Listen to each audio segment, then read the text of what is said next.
Hola a todos, buen día. Nuevamente estoy con Rafael Marón en Río de Janeiro. Estuvimos conversando anoche. Quedó un tema pendiente en donde queremos hablar un poquito de el llamado de Jesús a ser un discípulo y el discipulado de Jesús también. Quisiera poner un texto base antes que pueda explicarlo algunas cosas, bendecir nuestra vida también con respecto a este tema.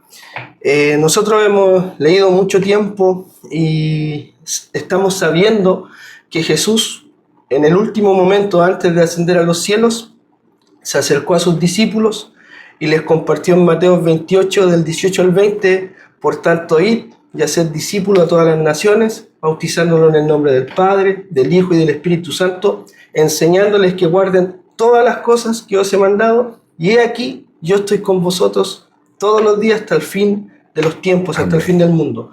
Nosotros hemos entendido ese llamado de ir y hacer discípulos, pero nos gustaría poder escucharte, que tú te pudieras desplayar también en este tema, porque también, así como te comentaba en el video anterior o en la conversación anterior, yo me he dado cuenta que con el pasar de los años, bajo esta palabra, este término de discípulo, discipulado o discipular está muy masificado en la jerga evangélica, por llamarlo de una manera. Pero nosotros queremos saber en la práctica en sí, qué es lo que es ser un discípulo y en qué consiste discipular. Y también te queremos dar este espacio de tiempo para que puedas bendecir nuestra vida, la iglesia en Chile, y queremos escucharte. Amém. Bem, nós estamos aqui mais uma vez. Para mim é uma bênção, um presente, uma honra, você sabe disso. Falar sobre a igreja, na verdade, claro, uma responsabilidade muito grande. Sim. Porque é o maior bem do nosso Senhor Jesus, né? O maior bem, o maior tesouro, né? Na verdade, Jesus veio por sua igreja. Então, é uma responsabilidade muito grande falar sobre a igreja, mas, ao mesmo tempo, é uma alegria, um presente, porque nada mais é do que a vida orgânica daqueles que são chamados, né? Daqueles que são, na verdade, atraídos pelo próprio Senhor, a Ele mesmo. Então, assim, aqui no Brasil a gente tem uma frase, na verdade é uma frase, a gente utiliza de uma verdade, inclusive. Para nós é uma verdade também, infeliz, mas sim. Mas, e qual é a frase? A gente fala assim, a gente vive de Mateus 28, por exemplo, o subtítulo é a grande comissão. Sim. Né? E aqui a gente se pergunta, será que temos vivido de fato a grande comissão ou uma grande omissão? Né? E isso é um tema, uma pauta para que a gente possa estar sempre refletindo naquilo que Jesus nos ordenou a fazer. Né? A obra de fazer discípulo, a primeira coisa que a gente precisa entender, que é um ministério comum a todos. Né? Todos aqueles que foram chamados, todos aqueles que renderam sua vida a Jesus, eles precisam entender que já foram comissionados, já foram chamados também para essa missão. Sim. Né? A obra comum a todos. Né? Talvez as pessoas podem achar que seu chamado, seu ministério é realizar alguma coisa relacionada à estrutura, como a gente estava falando ontem. Meu dom é musical, meu dom é organizar um encontro, meu dom é cuidar da limpeza. Tudo isso faz parte, até os mínimos detalhes para que uma reunião aconteça, né? Mas o que a gente não pode confundir é que existem os ministérios específicos, né? Relacionados à estrutura, relacionado aos eventos, mas tem um ministério comum, onde todos esses ministérios específicos, eles devem servir a esse ministério comum, que é a obra de fazer discípulo. Mas e aí? Como fazer discípulo se você primeiro não é um discípulo? E eis aí a questão. Por quê? Porque tudo começa em ser, para depois fazer. E aqui isso fica muito claro. Na vida e a obra de Jesus, você vê que Jesus fala que a sua comida era fazer a vontade de Deus e realizar a sua obra. Então, você vê Jesus primeiro falando da sua dieta, né? Que Jesus primeiro fazia a vontade de Deus, primeiro ele estava preocupado em fazer a vontade do Pai, para ir realizar a sua obra. E a mesma forma ele fez com os discípulos. Ele chamou os discípulos para que estivessem com ele, primeiro, num relacionamento, num discipulado, numa formação, num intensivo, para aí depois enviá-los a fazer também a mesma coisa que ele fez com os discípulos. Então aqui parte de um princípio. Primeiro eu sou, depois eu faço. Se eu quero ser pai antes de ser filho, é impossível. Primeiro eu nasço filho, depois eu me torno pai e daí por diante. Então esse é o parâmetro. Antes de falar da obra, da grande comissão, que, como eu disse, hoje a gente vive um dilema de até onde é que nós estamos realmente comprometidos com essa grande comissão, a gente precisa desmistificar, tirar aquilo que pode parecer ser a grande comissão, quando na verdade é uma grande omissão, quando não vivemos a obra de fazer discípulos. E tudo aquilo que envolve as estruturas, tudo aquilo que envolve os eventos, tudo aquilo que envolve aquela roupagem, sirva essa obra de entregar a vida por alguém, de doar a vida por alguém, de render a sua vida a Jesus em favor de alguém, que foi essa a obra de Jesus. Tá? Então aí eu separei alguns pontos. Primeiro, pontos que são características de um discípulo. Jesus deixou isso claro nas Escrituras, né? Ele deixou as suas condicionais, né? As suas condições para quem quer ser seus discípulos. Então, Jesus reuniu as pessoas, né? No Sermão do Monte é isso, Jesus fala primeiro sobre aqueles que querem ser bem-aventurados, né? Aqueles que querem ser felizes, e também ali ele estabelece um princípio, né? Estabelece um padrão de discípulo. Jesus segue discipulando, aqueles homens separados seguem sendo filhos gerados, discípulos, e depois seguem sendo fiéis àquilo que eles desenvolveram com Jesus. Sim. Então aqui eu separei alguns pontos, separei algumas condições para que alguém que quer ser discípulo de Jesus possa de verdade viver uma vida de discípulo de Jesus e também realizar a obra de Jesus. Entonces, el primer punto podríamos llamarle el llamado del discípulo. Sim, o chamado para ser discípulo. Chamado del discípulo, É isso aí. Sim. O primeiro chamado é para estar com ele e ser o seu discípulo, ser a imagem de Jesus e permitir que o Espírito Santo vá nos conformando. É claro que isso é um processo, até a volta de Jesus, é um processo na nossa vida. A gente vai desenvolver o caráter de Jesus através de uma relação com o próprio Espírito Santo e através de uma vida de sujeição a uma figura também pastoral na nossa vida, né? E o que nós chamamos de discipulado. É uma escola de transmissão de vida. Ou seja, quando eu reconheço que você é um homem de Deus, quando eu reconheço que você pode exercer uma vida de influência na minha vida, quando eu reconheço que a sua amizade, que a minha relação contigo me aproxima de Jesus, me faz desenvolver mais vida com Jesus, quando eu reconheço que você é um modelo inspirador, que o seu testemunho, que a sua vida, que o seu caráter me leva para Jesus, isso é um discipulado. Sim. E não deixa de ser uma paternidade. Entende? Então, assim, o que é um discipulado? É transmissão de vida. Quando eu consigo desenvolver uma relação com você, com meu irmão, e eu consigo desenvolver através de um modelo inspirador. Porque foi isso que os discípulos experimentaram com Jesus. Sim. Jesus era um modelo inspirador para eles, como alguém que era obediente, submisso em tudo à vontade do Pai. Y bíblicamente, cuéntanos un poquito cómo es ese llamado de Jesús a sus discípulos. Amém. Então vamos lá. O primeiro texto que eu quero citar, que fala sobre um amor supremo por Jesus Cristo. Ou seja, ninguém pode ser um discípulo de Jesus se não tiver um amor supremo, incondicional por Jesus. Então, para isso, a gente sabe, né, que quando a gente vê situações onde alguém ouve uma palavra e começa a reagir, eu digo uma palavra bíblica. Não um conselho ou uma opinião, Sim. mas uma palavra escrita. Quando alguém recebe uma palavra e começa a pensar, a fazer cálculos ao ponto de não obedecer a palavra de Deus, ela está também te dando uma mensagem. Ela está enviando uma mensagem que não é para você, entende? É uma mensagem de obediência a Deus. Então, a primeira coisa que a gente precisa pontuar é um texto que está em Lucas capítulo 14, versículo 33, que diz: da mesma forma, ninguém pode se tornar meu discípulo sem abrir mão de tudo o que possui. Ou seja, esse senso de pertencimento, ela precisa compreender a partir de agora que tudo é tudo. O que é tudo, Eduardo? Tudo. Tudo. O que é tudo?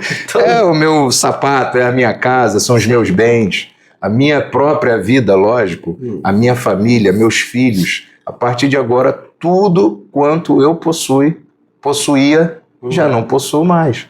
Então, assim, esse senso de pertencimento, ele precisa ter claro. Mas como isso é possível, né? Isso só é possível se ele, de fato, compreender o senhorio de Jesus a esse nível de ter um amor supremo, um amor incondicional, aquele amor irresistível, aquele amor que te faz pertencer a alguém, um dono, um amo, um senhor, um Kyrios capaz de dominar todas as ações da sua vida. Isso só é possível com rendição. Eu me rendo, eu me coloco debaixo dessa vontade. Então, como saber se o Senhor está acima de todas as coisas? Esse é um segundo ponto que eu também separei aqui. Então, o primeiro ponto é amor supremo por Jesus. Você conhece alguém, um discípulo de Jesus, quando você vê ele totalmente rendido ao senhorio de Jesus. E aí, alguém rendido ao senhorio de Jesus, meu irmão, é simples, é fácil, é natural. Ele é conduzido, ele é tranquilamente conduzido à vontade do Pai, né? Ele tem esse amor pela vontade do Pai. Ele não faz cálculo. Por quê? Porque ele já entregou tudo, ele já rendeu tudo. Então, esse amor supremo, a gente pode dizer que é o primeiro termo, né, para ser um discípulo. E aqui eu até separei também, na verdade é só vou citar, que é aquele finalzinho do Sermão do Monte, capítulo 7 de Mateus, quando Jesus fala das bem-aventuranças, ele termina com uma parábola dos dois fundamentos, muito conhecida por nós, né? Conhecido, sim. A parábola dos dois fundamentos, entenda bem o que eu vou dizer, tá? As pessoas fazem assim: e aí, meu irmão, firme na rocha? É uma expressão brasileira, não sei se lá acontece também no Chile. Sim, estamos firmes. Assim, tá firme? Firme na rocha? Sim. Alguém está querendo, de repente, dizer se a tua casa está firme na rocha porque você está em Jesus, se você está em Cristo. É claro que não tem problema nenhum essa expressão e responder porque estar em Cristo é muito bom, logicamente. Só que o que Jesus fala nessa parábola é sobre dois construtores. Os dois fundamentos são dois construtores e é muito legal, porque ele faz referência a uma construção. Alguém que decide construir uma casa, alguém que decide investir tempo a uma construção. E a gente sabe que por mais que a tecnologia esteja avançada, por mais que seja muito mais rápido hoje em dia construir, qualquer pessoa que constrói sabe o quanto...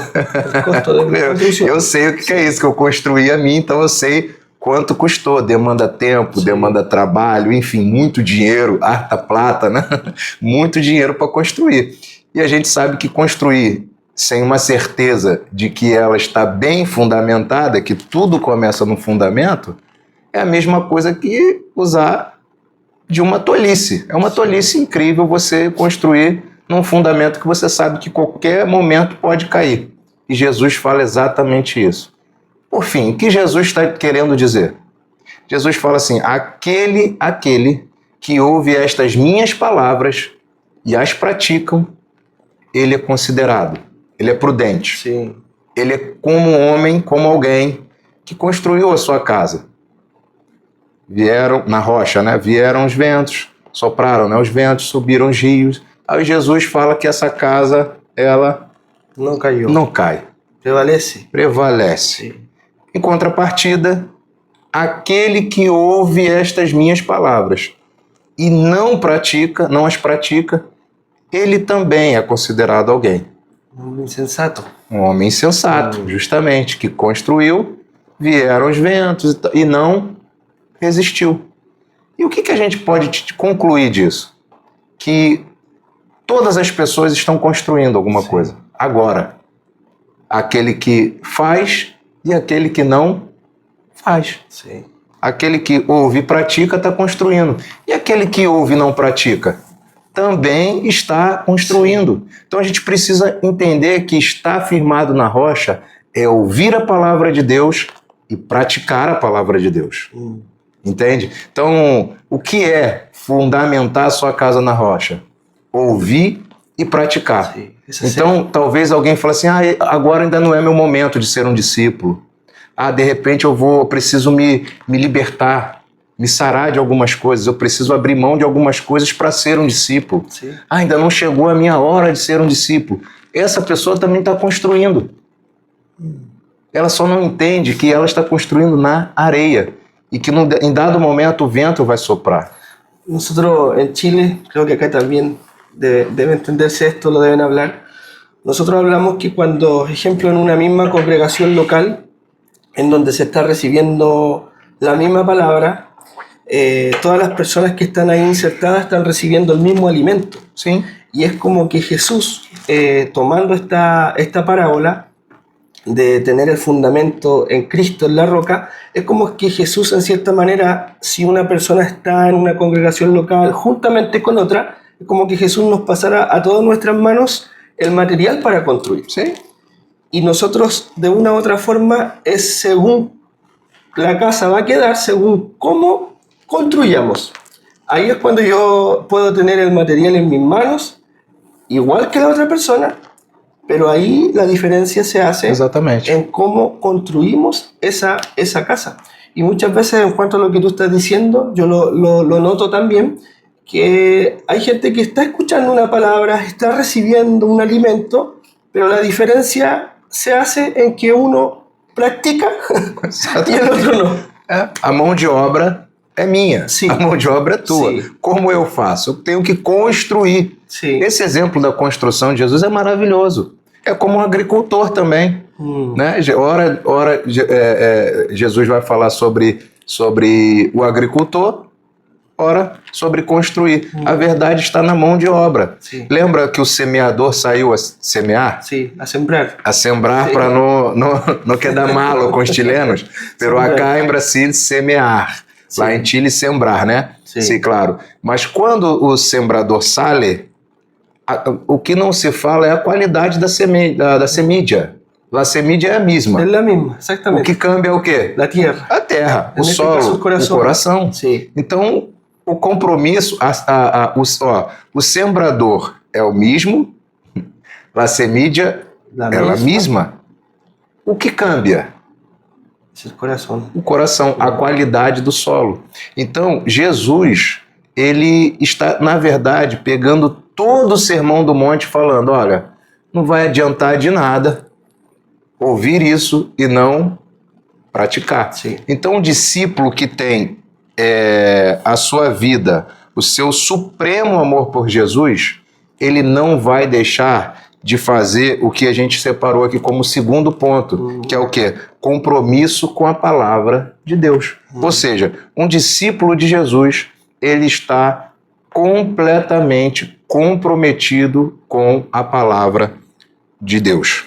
João capítulo 8, versículo 31, Jesus disse, isso é um texto um versículo conhecido demais e muito usado para pregação a pessoas incrédulas, né? Mas esse texto ele está atrelado aos judeus que haviam crido nele. Sim. Ele não está atrelado para fora, aos que não haviam crido. E olha que interessante que Jesus fala para os judeus que haviam crido nele. Jesus disse aos judeus que creram nele, vocês são verdadeiramente meus discípulos se permanecerem fiéis aos meus ensinamentos. Esse termo verdadeiramente meus discípulos, será que não dá a entender que existem os falsos Sim. discípulos? Senão Jesus não ia se preocupar em colocar verdadeiramente meus discípulos. Sim. Então, qual é o discípulo verdadeiro?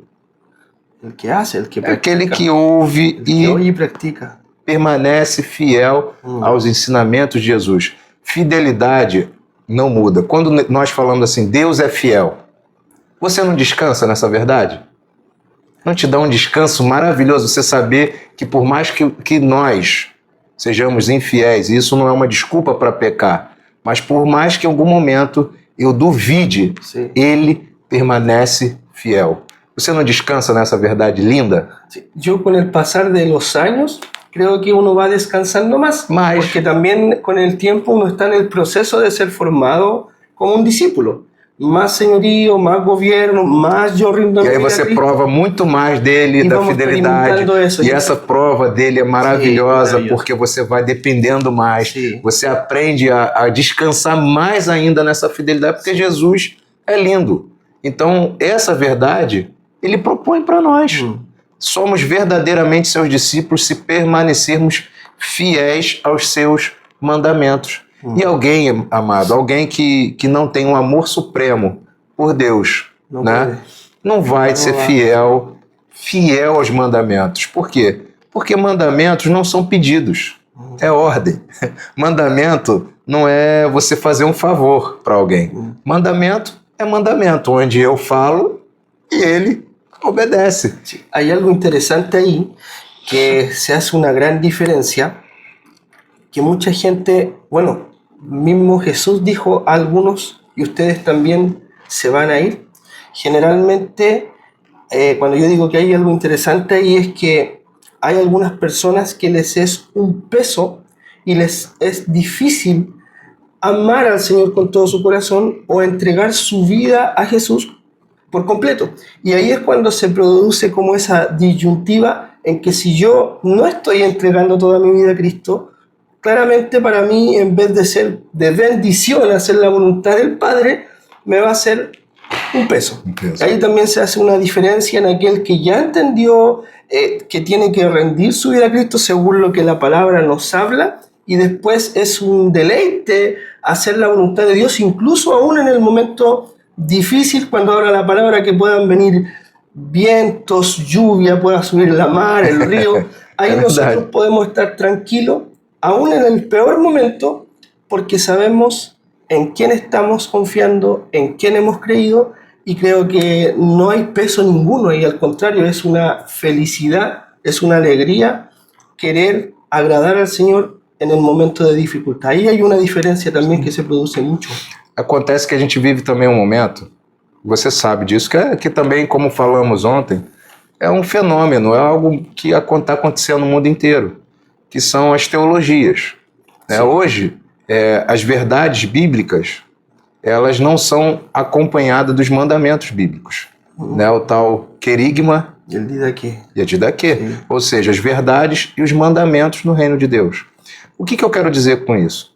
Se você fundamenta alguém com uma caixinha de promessa, aqui no Brasil a gente tem a tal caixinha de promessa. O que é a caixinha de promessa? É uma caixinha onde todos os dias você pode sacar uma promessa para o seu dia, para o seu dia ir bem. Sim. E só que você não vai tirar nada de malo ali, você não vai tirar nada de alguma verdade que pode acontecer também na tua vida, as tribulações, as angústias, as decepções e tudo mais. Você vai tirar somente verdade. Quando você fundamenta alguém só com verdades, que são verdades, e é a verdade, é a verdade, né, as promessas de Deus, mas que você não fundamenta também no quanto custa, esse discípulo de Jesus, ele não vai aprender a fazer contas. O que Jesus propõe aqui é para que a gente possa fazer conta. Sim. Quando ele fala aqui no terceiro ponto, por exemplo, que é negar a mim mesmo, ele está falando de contas. Quando a gente fala de amor supremo, que ele diz que para ser discípulo tem que abrir mão de tudo, ele está falando, faça contas. Porque se você não abrir mão de tudo, você não vai ser meu discípulo. Se você não tomar a tua cruz, você não vai ser meu discípulo. Ele vai dizer, aquele que tem os meus mandamentos e os guarda, ou seja, os pratica, esse é o que me ama. Sim. Ele está falando o quê? Faça contas. Então, toda vez que vemos esse condicional, se guardarem os meus mandamentos, como ele diz aqui, se permanecerdes fiéis, isso é uma condicional, entende? Mas todo mandamento, ele precede também uma verdade, entende? Você obedece a Deus e logo em seguida ele te dá um mandamento, ou seja, uma recompensa maravilhosa. Então a gente vê hoje as pessoas mudando de local e falando que está mudando de igreja porque não concordou com Sim. porque de repente um irmãozinho não falou com ele, não deu a paz do Senhor. A gente vê várias coisas e vê muita meninice, muita infantilidade, que na verdade refletem o quê? Uma pessoa totalmente na areia, porque não pode soprar nenhum tipo de vento que ela esmorece na sua fé. É só você perguntar a qualquer pessoa que esteja desviada do caminho do Senhor, quando foi que Jesus falhou com ele? Quando foi que Deus errou com ele? Fatalmente ele vai dizer que foi fruto de alguma decepção com alguém, ou com uma estrutura, ou qualquer outro motivo pessoal. Mas a pessoa larga, abandona Jesus, entende? Sem que Jesus tenha feito algo direto, logicamente, contra ele. Por quê? Porque lhe falta fundamento. Então é muito fácil a gente pegar hoje uma pregação, é muito fácil. Sim. Você pegar uma pregação sem cruz, sem renúncia, sem entrega, sem amor supremo. Sim. Sabe? É convidativo, é bom para a alma. Você dá like, dá curtida, vai te dar uma porção de curtida, você ser um bom coach. Sim. Sabe? Adular a alma das pessoas. Mas é muito fácil. É só você ter um pouco de oratória, um pouco de psicologia e falar o que a alma quer ouvir. Entende? Não confrontar a verdade da cruz, não entregar a renúncia. Mas uma coisa eu quero te dizer também, para todos que vão nos ouvir, para fechar esse ponto aqui, tá? E falar do terceiro ponto que eu gostaria de bater com vocês. É assim, meu irmão, lembra do dia que você se converteu. Eu lembro do dia que eu conheci Jesus. Eu nunca mais vou esquecer desse dia. Nunca mais. Foi o melhor dia da minha vida. É impossível falar do dia que Jesus me encontrou e não remeter, eu não ficar completamente apaixonado por esse dia. Foi um marco na minha vida. E é isso que a gente tem que orar. Eu não sei se você tem passado por isso, mas cada dia que passa eu tenho orado a Deus para que aquelas conversões genuínas voltem a acontecer. Como assim, irmão? Quando você de verdade é revelado sobre a pérola, nada mais faz sentido na tua vida. Entende? Às vezes nós passamos muito tempo tentando discipular, tentando formar Jesus em alguém que não viu a pérola. Sim. Quando alguém não entende, não é revelado acerca de Jesus, o bem precioso, a pérola preciosa que é Jesus, ela não vai pagar o preço. É como se eu fosse comprar esse telefone. Imagina, o Rafael me vende esse telefone por R$1 milhão.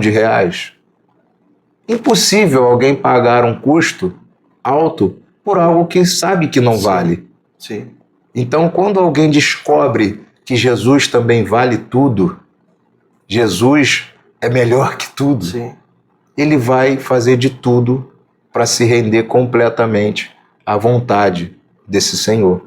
Então, esse também é um ponto importante. Meus irmãos, precisamos falar da cruz, mas precisamos também investir em quem é Jesus. Sim. Por quê? Porque aí verdadeiramente seremos discípulos, se permanecermos fiéis aos seus ensinamentos. Ninguém vai permanecer fiel ao ensinamento de alguém que ele não entende que é suficiente para pagar ese precio. Bueno, Rafael, volviendo un poco a lo del principio, con respecto a este tema de la palabra discipulado que yo te decía que está masificada. Tú tocaste un término que hablaste de una conversión genuina, real.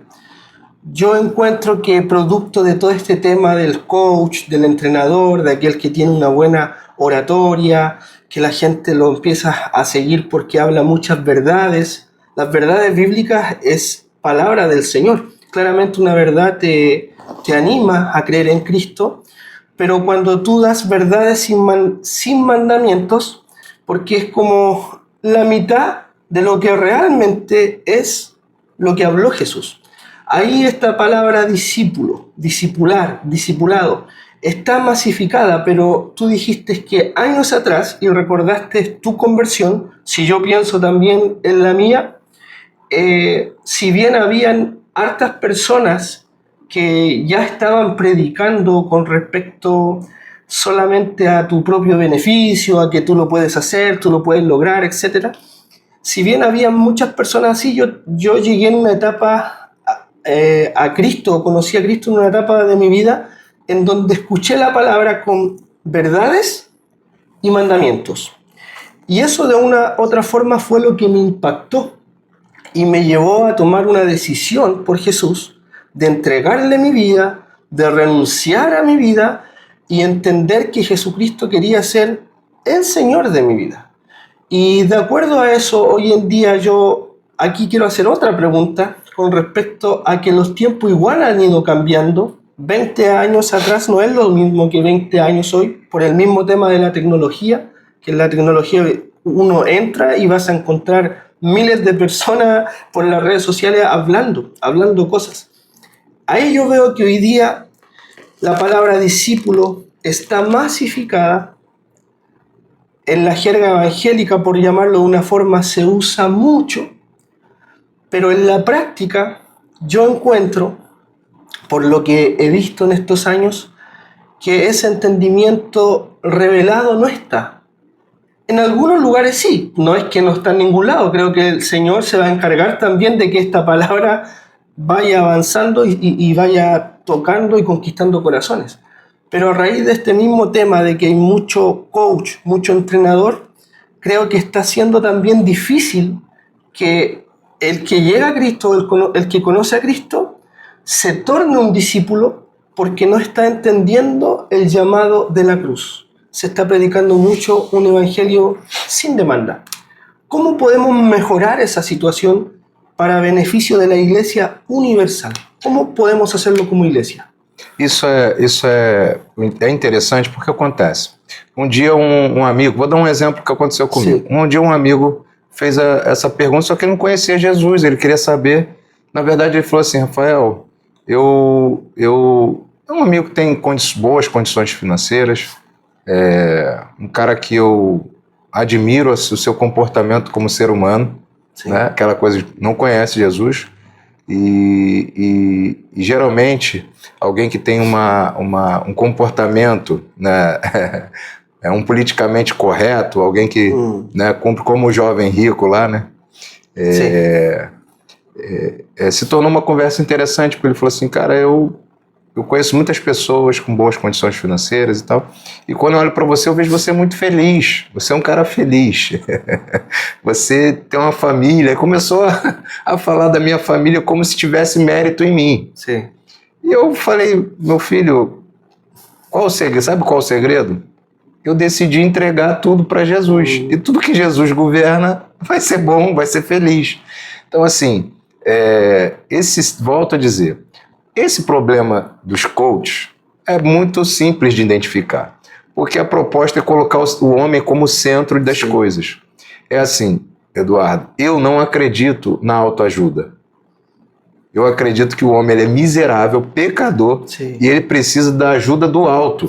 Sim, é verdade. Entende? Quando você quer propor para alguém, se eu proponho para você, meu amigo, que você tenha as respostas para todos os teus problemas e todas as tuas questões, a resposta está em você, eu estou colocando você como centro. Para que Deus? Para que o médico? Se você tem a cura para tudo, se tudo está em você. Então, quando, meus irmãos, meus amigos, quando você vê alguém propondo a resposta, a resolução, o segredo do sucesso em você mesmo, Porque você tem que ser assim, quando ele está propondo uma autoajuda, meu amigo, em nome de Jesus, sai dessa. Por quê? Porque o homem, ele peca, o homem é pecador, o homem não tem a resposta em si. O homem não tem o seu autossustento. Eu prefiro a ajuda do alto. Eu sei. Contrário. É tudo ao contrário. Então daí você já pode identificar, qualquer pessoa já pode identificar os coaches quando ele quer despertar em você a resposta em você. E eu costumo dizer o seguinte, meu amigo, eu convivo comigo 24 horas por dia. E eu sei o quanto eu sou miserável. Sim. Não vai ser um coach que vai falar para mim que eu tenho a resposta. Não, eu choro, meu irmão. Eu vou para Deus. Eu vou para a cruz. Porque se o Rafael governar, um abraço, acabou. Ele destrói tudo rápido. Tá? Então, assim, o grande ponto é, e eu vou falar da minha vida, o que é um discípulo? É um aluno, cara. Sim. Um discípulo, ele é um aluno dedicado, irmão. É alguém que anda contigo como um aluno dedicado. E aí ele vai ser disciplinado, ele vai ter disciplina. Lembra que qualquer atleta que quer conquistar alguma coisa, um atleta que quer competir nas Olimpíadas, Paulo fala sobre isso, né? Sim. Então um atleta ele precisa se dedicar, embora ele se dedica para algo corruptível, a nossa corrida é para algo incorruptível, como Paulo fala, mas ele se dedica, ou seja, ele é disciplinado. Provérbios 12 vai dizer que aquele que ama a disciplina, ele ama a sabedoria. Mas aquele que aborrece a disciplina é um tolo. Então o discípulo, ele é disciplinado. O discípulo, ele é um aluno. Ele busca o discipulado. Sim. Então o discipulado pastoral, o discipulado, um aluno, ele é o quê? Ele é aquele que está próximo do seu mestre, do seu professor, do seu maestro, para ter transmissão de vida. Não é transmissão de teoria. O problema que nós vivemos hoje é o tráfego de verdades não vividas. Bueno, aí quisiera hacer una pregunta con respecto a esta situación. Discipular es una transmisión de vida del maestro con el alumno, que viene siendo también una amistad, es una amistad. Sí.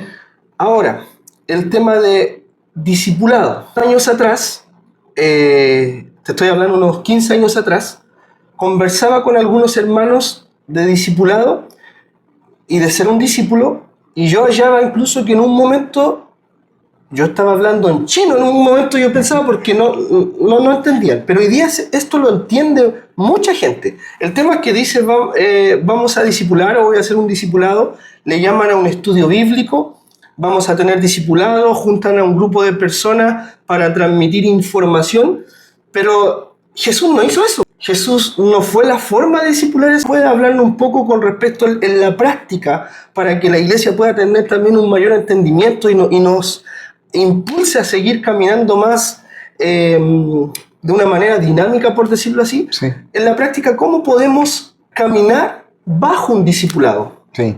Primeiro, você precisa entender que alguém completamente sujeito, entregue e debaixo dessa autoridade divina, ele automaticamente, gerado no reino de Deus, um discípulo ele tem um coração humilde. Ele se humilha, entende? Ele se humilha, ele se submete, ele se vincula, entende? Sim. Ele começa a absorver e põe em prática. Depois ele faz por alguém aquilo que alguém fez por ele. Sim. Né? Então ele tem uma vontade também rendida. Um discípulo ele não faz cálculo se ele vai ou não fazer. Ele, pelo contrário, ele faz de tudo para saber qual é a vontade do seu Senhor. Sim. Então, na prática, meu irmão, nada mais quando eu falo de transmissão de vida, eu costumo dizer assim, tá? É muito fácil você abrir um gabinete, um templo, lá na estrutura, lá naquilo que se chama igreja, e você dá um tempinho para alguém, para você dar um conselho, de repente dar uma palavra, lá naquele momento onde a pessoa não sabe quem você é na sua casa, não sabe como você é com a sua esposa, não sabe como você é com seus filhos. Sim. Imagina a força que é quando Paulo fala, sede meus imitadores como eu sou de Cristo. Tem força isso? Então, assim, transmitir vida não é transmitir teoria, mas também tem uma coisa que a gente precisa entender. Va más allá de la consejería. Muito mais, Sim. Muito mais. Sim. É isso que eu creio, tá, meu irmão? E não digo isso como alguém perfeito, não. Por que eu falo isso? Porque tem uma outra questão também, que às vezes o discípulo, ele precisa entender que é uma caminhada de dois imperfeitos Sim. buscando agradar o seu Senhor. Sim. Então, o discipulado é um companheirismo onde, por mais que não seja perfeito, a minha dúvida não pode ser se é perfeito ou não. Porque nós temos uma mania de achar que tudo aquilo que não é perfeito não é verdadeiro. Ou seja, isso também tem que nos guardar. Por quê? Porque o meu relacionamento contigo, o que uma amizade oferece? Oferece confronto. Oferece também situações onde a gente vai discordar. E o problema não é esse. Quando eu não tenho dúvida de que nós dois amamos a Jesus acima de todas as coisas, estamos rendidos à vontade dele. Sim. Entende? Estou falando assim. E nessa confrontação está o crescimento. Crescimento, porque aí nós vamos experimentar as mutualidades. Sim. Né? Eu não tenho como exercer as mutualidades, amar uns aos outros, suportar uns aos outros, orar uns pelos outros. Sim. Tudo isso são mutualidades. Servir uns aos outros, hospedar. Tudo isso que completa as verdades dos mandamentos bíblicos só é possível se eu tiver você do meu lado. Eu não tenho como te suportar você na tua casa ou na minha. Eu não tenho como carregar a tua carga se você não estiver perto de mim para ouvir qual é a sua carga. Entende? Sim. Eu não tenho como me sujeitar, como a Bíblia fala em Efésios, sujeitais uns aos outros no temor de Cristo, se eu não estiver perto. Eu não sujeito a alguém que não queira parecer com Jesus. Porque esse é o meu objetivo de vida. Então eu me sujeito a você. Sabe por quê, meu irmão? Porque eu sei que você quer parecer com Jesus. Ah, mas você não é, mas eu não sou perfeito.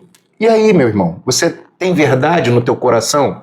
Você quer realmente, com todas as tuas imperfeições, se parecer com Jesus? Ah, eu quero. Qual é o problema de eu sujeitar a você minha vida, meu coração?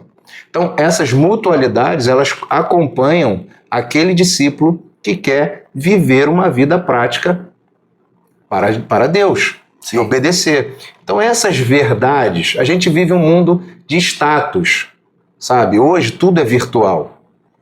É igreja virtual, é oração pela internet, é confissão, tudo é pelo mundo virtual. Sim. A gente vive um momento de status virtual, onde a pessoa dá vontade de morar na internet em alguns lugares, porque é tudo tão perfeito, é um mundo tão perfeito, onde todas as pessoas sabem de tudo, todas as pessoas estão felizes, as pessoas viajam para tudo quanto é lugar, sim, as pessoas estão vivendo maravilhosamente bem. Aí se mostra todo o que uno quer mostrar. É as influências, sim, da vida, né? Onde não tem nada mais do que isso, entende? E a vida real? Sim. E o organismo? ¿Sabes? Recordé una vez, esto fue hace unos años atrás, un hermano casado, yo también casado, él habló para nosotros y dijo que le llamaba la atención o le gustaba cómo éramos como matrimonio. Yo le dije, sí, yo también tengo mis diferencias con mi esposa también. Po. Dijo, que no se ve. Yo le dije, ahí hay un tema muy importante. ¿Por qué no se ve? Porque tú me estás viendo en un contexto donde yo estoy generalmente predicando, estoy en el escenario, compartiendo una palabra. Faz parte. Claro, nos vemos ahí a lo mejor de pasillo en la congregación, pero la única manera que tú compruebes si esto es real o no, tú tienes que venir a mi casa para que tú nos veas vivir. Es la única forma de que tú compruebes si realmente esto es así. Dijo, pero yo creo que es así. Yo le dije, yo también creo que es así. Yo creo que intento vivir en todos lados igual. Pero la única manera de comprobarlo es que tú te relaciones conmigo, con mi matrimonio, para que nos veas vivir en la práctica. Ahí yo le decía, tú te vas a dar cuenta cuando nos miramos, cuando no estamos de acuerdo en algo, cuando retamos al niño. O chute por baixo da mesa. Y las miradas de los matrimonios se comunican mucho. Sí, yo le dije, ahí tú te vas a dar cuenta también cómo vivimos. Pero tienes que sacarte el concepto del super pastor, del super ministro, porque yo también soy una persona real. Y la única forma que tú me conozcas es relacionándonos. Y ahí nos vamos a edificar mutuamente y cada uno va a recibir un crecimiento porque Cristo está en ti y en mí. Yo hallo así, creo así, que esa es la forma de discipularse, Sim. de crecer. Você estava falando, estava lembrando de uma brincadeira, uma broma, por favor, vou fazer essa broma aqui. Eu digo o seguinte, se alguém quer me conhecer de verdade, se alguém quer me conhecer de verdade, não pergunta a mim, pergunta a minha esposa. Sí, pregúntale a la E esposa. tem uma história engraçada que é de Billy Graham. Billy Graham foi um dos homens mais amados do mundo, né? Sim. Foi considerado o quinto homem mais amado nos Estados Unidos, né? As pessoas falam que Billy Graham, em entrevista mesmo, um homem uma vez entrevistou Billy Graham, falou que se Billy Graham se candidatasse a presidente nos Estados Unidos, ele ganharia facilmente. E Billy Graham fala, eu não posso descer de cargo. Ele fala, mas foi um homem de Deus, um grande evangelista, morreu com mais de 100 anos, Sim. um homem bonito, com um anjo, né, de mais de quase 2 metros de altura. Eu falava, pô, esse cara é um anjo, cara. Sim. Né? Daqui de fora a gente tinha uma imagem, lógico. E um dia perguntaram à esposa dele assim, eu não me recordo o nome da esposa dele, mas perguntaram, você já teve vontade de separar desse homem? Vocês já brigaram? Esse homem é perfeito. Esse homem é perfeito. Já escutei isso. Você já teve algum dia que vocês brigaram, tiveram vontade? Você já teve vontade? Você já brigou com esse homem? Já teve vontade de separar desse homem? E ela, uma resposta muito, muito interessante, muito legal, que ela fala assim, não, separar eu nunca tive vontade, mas de matar sim.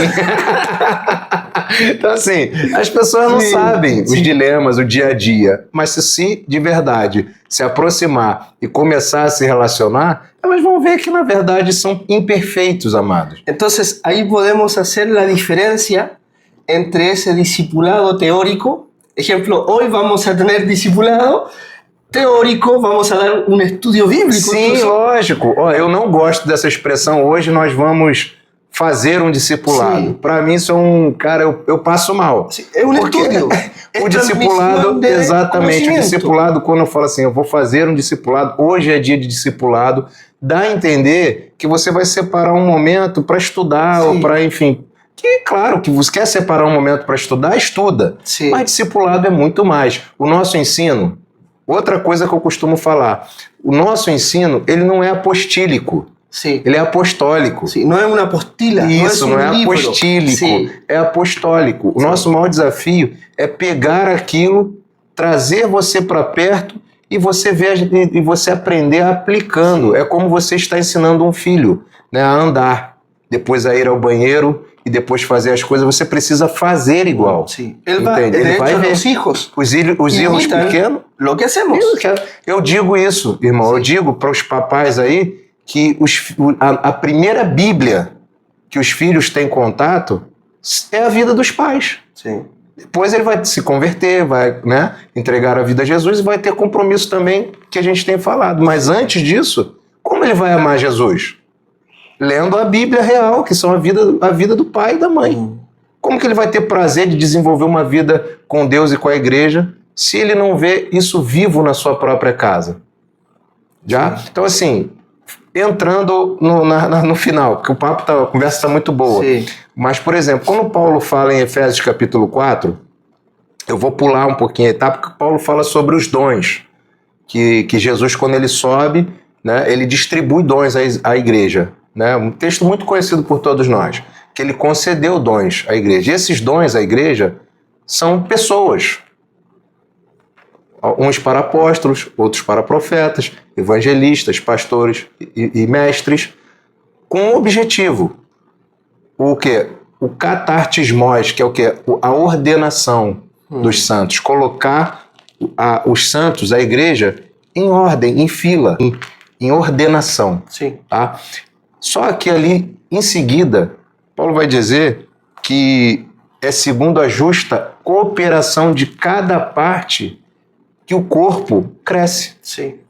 Olha só que interessante. Como você quer crescer sem o corpo? Como você acha que vai crescer sem desenvolver uma vida em família, em corpo? Como um membro do corpo, se a gente perde um dedinho, agora, arrancou, jogou ali, ele vai necrosar. Sim. E você vai perder. Então todo membro ele tem que estar ligado ao corpo. Não é esse o tema, né, proposto. Mas ligando ao discipulado, como alguém pode crescer? Estando en el cuerpo. Estando no corpo. Sí. A partir da justa cooperação de cada parte, Sí. aí sim a igreja cresce, alguém cresce. Não existe crescimento onde eu não tenho um relacionamento próximo, cercano, um relacionamento íntimo, pessoal, sabe, intencional. No existe crecimiento. Sí, bueno, para concluir también, en cuanto a lo que tú estás hablando, yo me he encontrado varias veces con personas diciéndome que ellos no creen en este tema de rendirle cuenta a alguien, de caminar cerca de alguien, porque su mayor y principal discipulador es Cristo. Ahí de una u otra forma, yo cuando he tenido la oportunidad de conversar en estos temas, hablamos del cuerpo, de la importancia del cuerpo. Y hay un hermano ahí en Argentina que la otra vez lo escuché hace un tiempo, que habla que hay hermanos con el síndrome de cuello, que creen que están en esta parte solamente del cuerpo. ¿Por qué? Porque soy yo y Jesús. Estoy pegado a la cabeza y el cuerpo general se anula.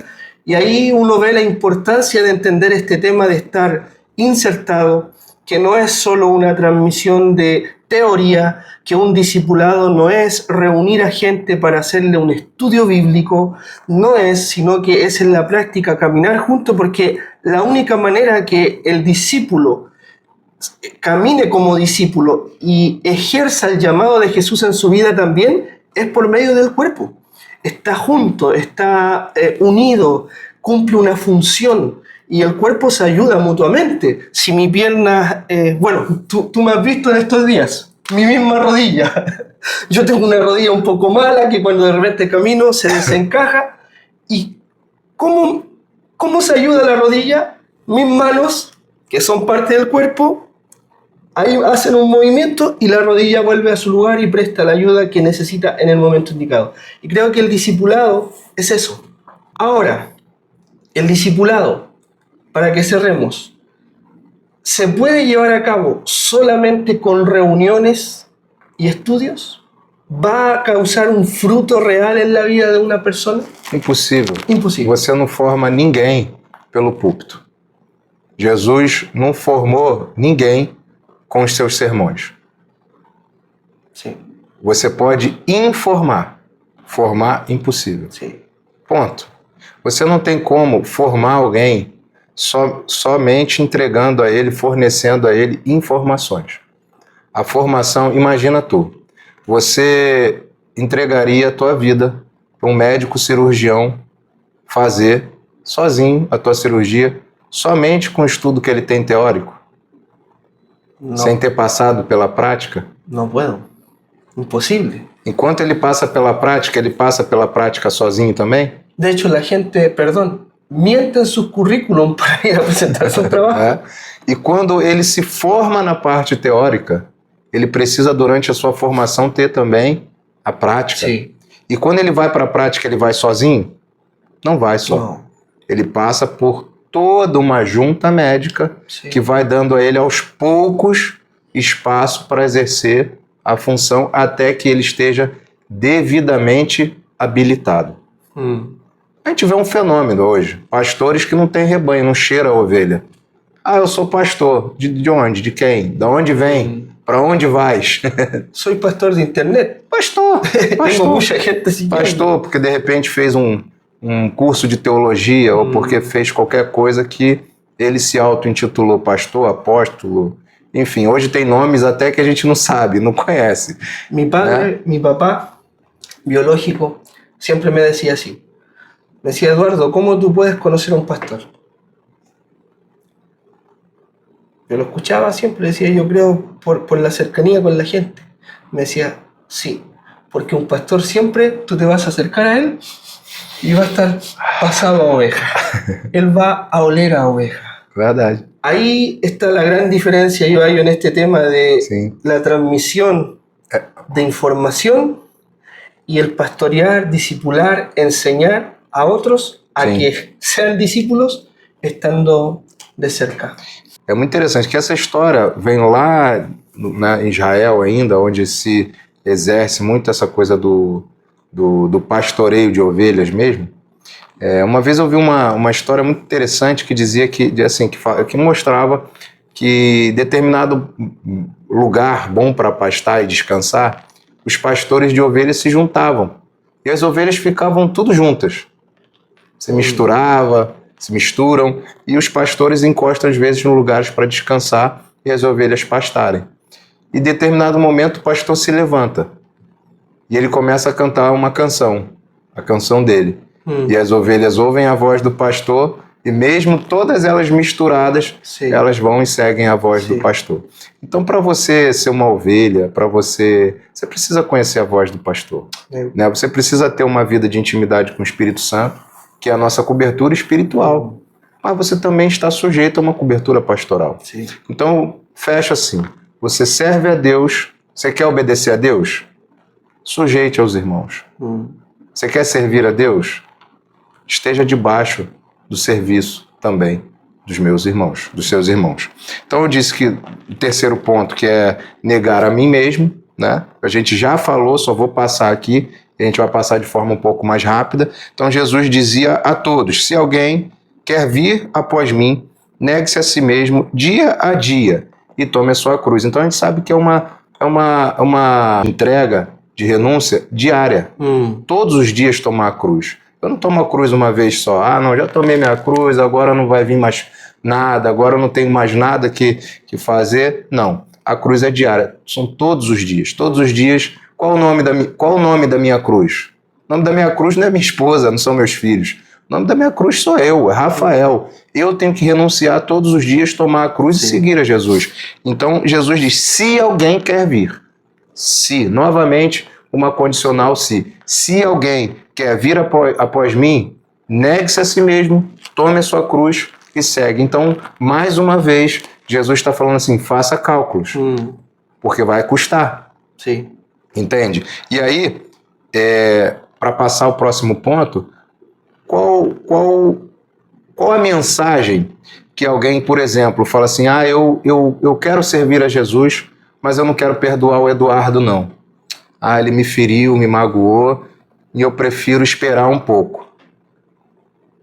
O que ele está dizendo? Ele está dizendo que ele não quer ser um discípulo de Jesus. Entende? Então tem coisas que a gente observa, a gente recebe a mensagem: não, eu quero Jesus sim, mas não quer renunciar, não quer negar a si mesmo, a sua própria vontade, não quer tomar a cruz. Sim, porque ele vai dizer que a cruz dele é pesada, porque a cruz dele é a esposa. Sim. A cruz dele é os filhos, é o trabalho, é o chefe, é o sistema político. Sempre alguém que não quer renunciar à própria vontade vai colocar outro alguém na cruz. E vai ser pesado. Então, Jesus tomou a sua própria cruz. Assim eu também devo tomar a minha própria cruz. Então, um discípulo de Jesus, ele tem uma vontade rendida. Ele tem vontade, mas é uma vontade rendida. Sim. Como assim, Rafael? Uma vontade rendida? A vontade rendida é aquela vontade que está sujeita à vontade do Pai. Sim. É a vontade suprema. Então o discípulo, ele não faz cálculo, volto a dizer, ele não faz cálculo se ele vai ou não fazer.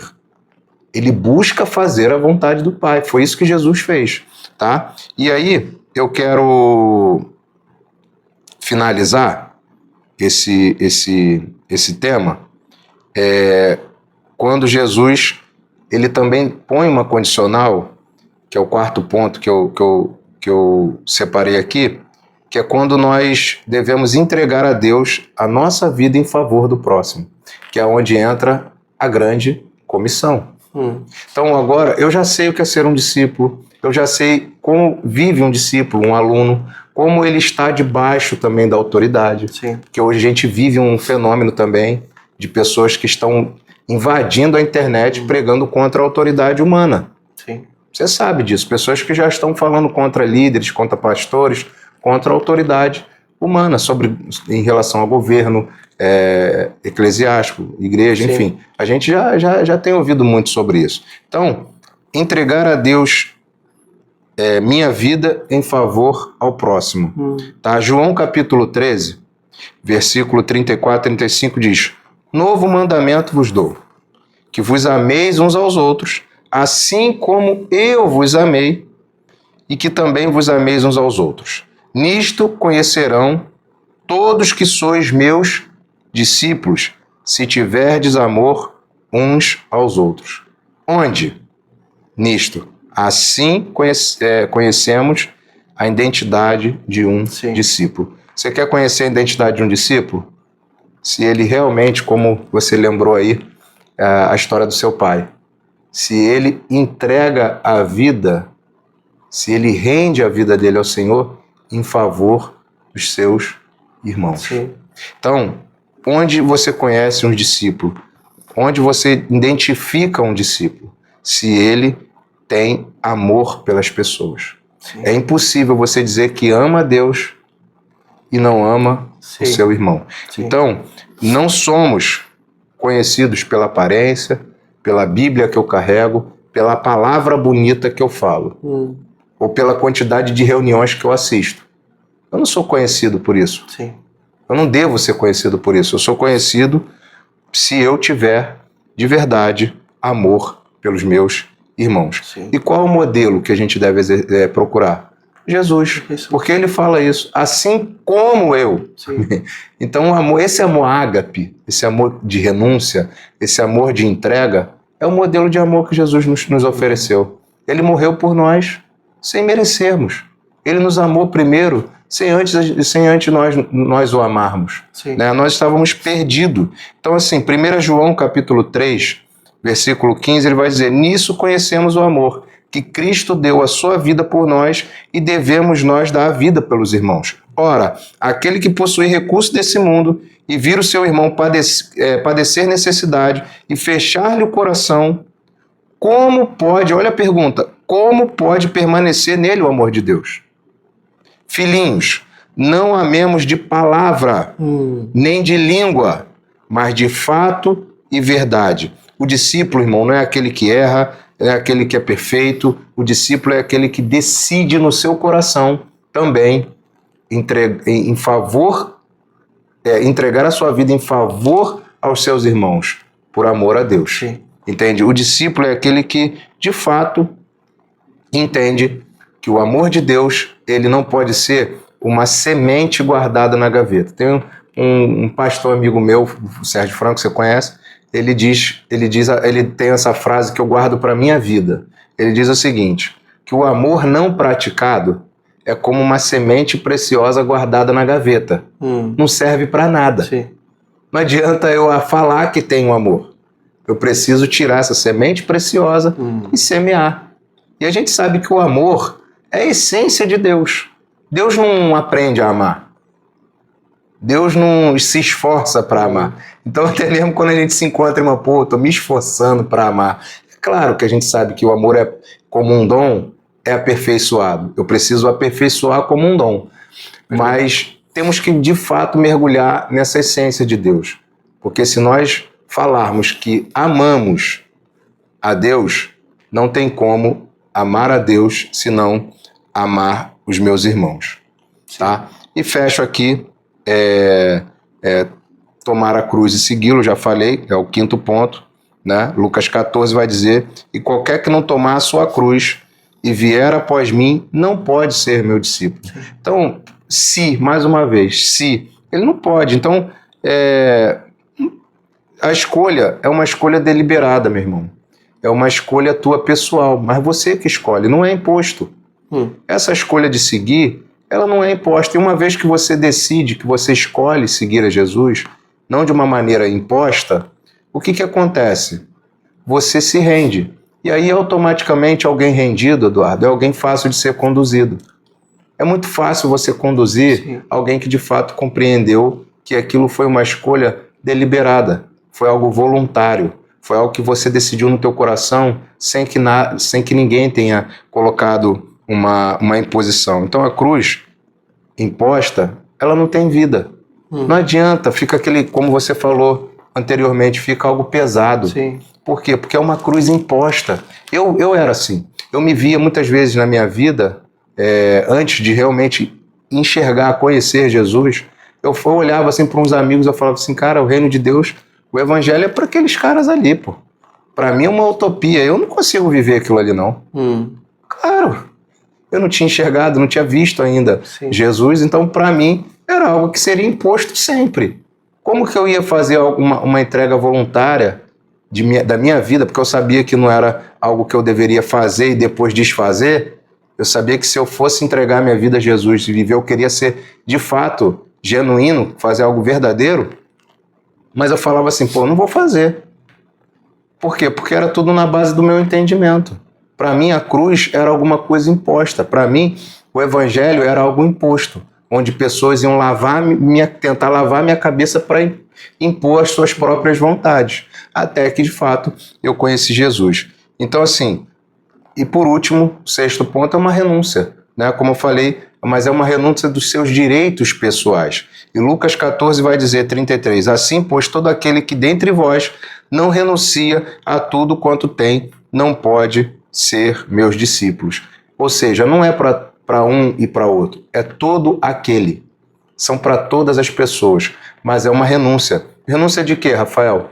Renúncia dos seus próprios direitos. Então, o que é ser um discípulo? Tudo isso que nós falamos. O que é o discipulado? É fazer por alguém tudo aquilo que alguém também fez por você. Sim. Quando Jesus fala, ide, portanto, fazei discípulos de todas as nações, tá? Mateus 28, ensinando-os a guardar tudo que eu vos tenho ordenado. Jesus gastou tempo. Jesus construiu relações íntimas. Jesus tinha lá os 70, depois dos 70 separou 12, tinha multidão, depois uns 70 discípulos, depois os 12, o qual ele foi ao Pai. Dos 12 tinha 3 que eram bem chegados, e dos 3 tinha um que dormia no colo. A gente sabe que relações íntimas, transmissão de vida, demanda tempo. E isso que é o ponto final do meu discurso aqui. Porque o bem mais precioso que alguém pode ter nos dias de hoje, sabe qual é? É o tempo. As pessoas não querem dar tempo. As pessoas talvez vão ter dificuldade de assistir um vídeo tão precioso como esse, uma palavra tão preciosa, de repente vai ver lá 1 hora, 40 minutos, 50 minutos e vai querer descartar. Por quê? Porque acha que é muito tempo. Então é muito tempo sair da minha casa para tomar um café contigo. É mais confortável eu estar aqui com os meus direitos, assistindo uma televisão, um jogo de futebol. Né? Queda mais cômodo. Cômodo. E aí o que é mais cômodo? Hoje você tem todos os serviços na tua casa. Você não precisa ir a shopping, chega tudo na tua casa. Você não precisa sair para comprar comida, chega tudo na tua casa. Na porta da tua casa. Você não precisa fazer nada, você só precisa ficar em casa. E isso é uma proposta do inferno. Porque gera cria uma geração, pessoas acomodadas. Entende? E acha que tudo, Deus é um mordomo. Deus é um grande mordomo, disponível para fazer as suas próprias vontades. Então eu encerro aqui, meus irmãos. O reino de Deus tem um custo, mas é um custo de entrega maravilhosa.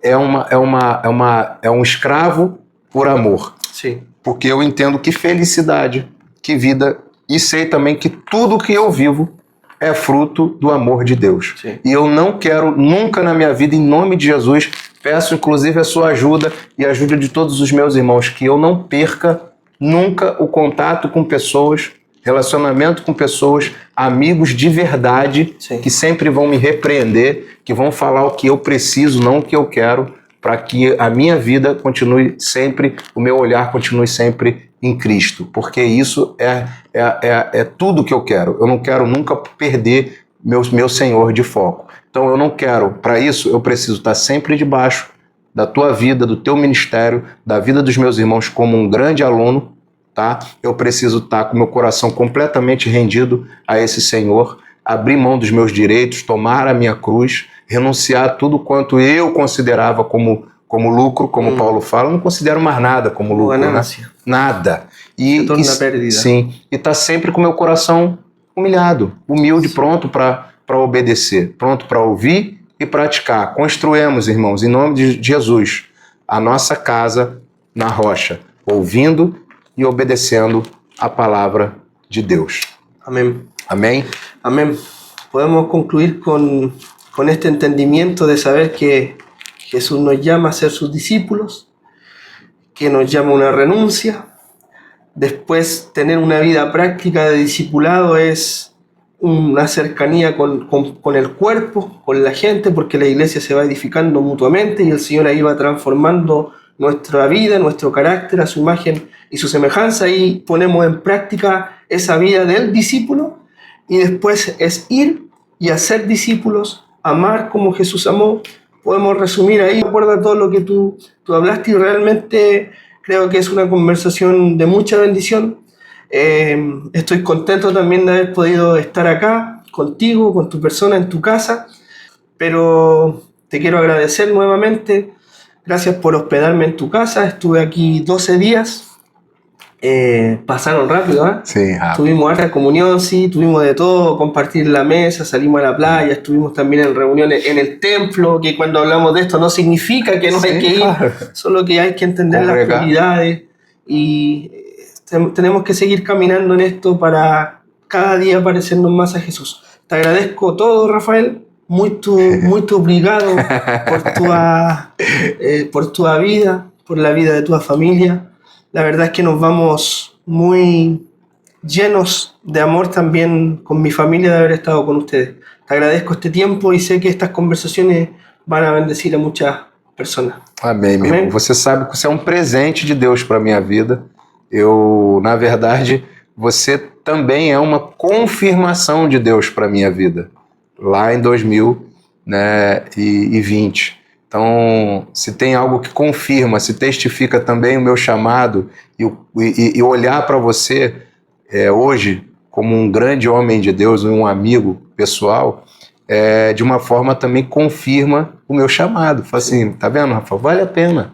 Vale 2004. a pena. 2004, olha, tô ficando velho, né? Esquecendo até as datas. 2004. Estamos velhos. 2024. 2004 a 2024. Então, voltar lá em 2020 e estar contigo 20 anos depois aqui, cara, é um presente. Já falei isso para você e fica registrado para as câmeras. É um presente, porque é como se Deus estivesse falando para mim, Rafael, siga, tá vendo? Vale a pena, é para mim. E ver você hoje desfrutando dessa vida em Deus e também servindo a igreja, cara, isso é um regalo maravilhoso, um presente. E depois eu quero dar uma mensagem também para a igreja local lá. Mas eu que agradeço, meu irmão. Para mim é um sonho realizado poder receber você também aqui no Brasil, nessa casa, que é a sua casa, né, aqui no Rio de Janeiro. É uma bênção, porque eu sempre falava assim, eu fui. Sim. Sempre fui servido, sempre fui muito abençoado, e hoje eu quero retribuir aos meus irmãos, e foi uma bênção estar aqui contigo, meu irmão. Muito obrigado. De nada. Já não tenho regalos, te los passei ayer. Não, estou com o meu regalo aqui, maravilhoso. Ó. De discípulos a sua imagem. Regalo lindo, é isso que eu quero viver, meus irmãos. Ó, eu quero ser um discípulo à imagem de Jesus, sempre com meus irmãos. Amém. Tá bem? Isso estamos buscando. Beijo, estamos buscando. Um abraço, bendiciones. Tchau.